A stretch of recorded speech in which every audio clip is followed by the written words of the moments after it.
game itakuwa rahisi hivyo. But I see a slim win for Barcelona.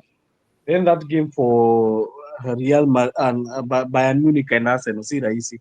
It's not an easy one. But vile nimeona Arsenal ikicheza games leo, if they are going to go to that game with set piece, ile wanashinda wakisema set piece, watajua wajui. Watajiset kabisa, hawatakuwa set piece, watakuwa wamejiseti kabisa. Wacha hivyo wanasema ni set piece FC. Watajiseti kibaya sana. So we are going to wait. I think Arsenal is Wednesday one. Tuesday ni Chelsea. Yeah, Wednesday.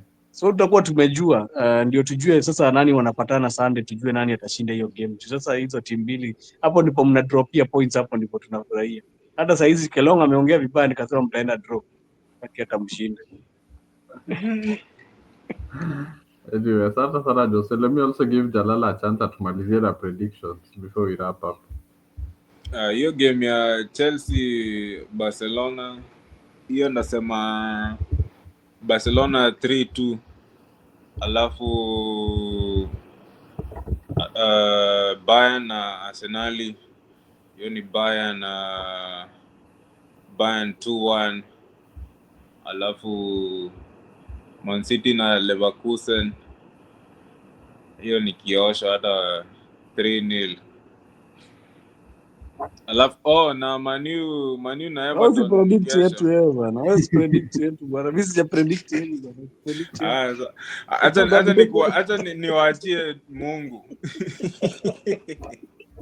Tatuwekea nini bwana? Pray for Amorim. Lakini unaweza predict bwana. Game ni 2. Hiyo ni 2-2. 2-2. And so with that up, we come to the end of today's live stream up at Freak 24, and today tuko wengi, almost 75 people hapa kwa social media platforms. So let me give a shout out to everyone who is watching me up on Facebook, X, YouTube, everywhere. Gypsy Corner, shukran sana, thank you for showing up tonight, and tumekuwa tukikutafuta sana whenever Liverpool imechapwa. So it's good to see you, Gypsy Corner, and we hope to see you each and every Thursday and Sunday. Urudi tena. If anyone is watching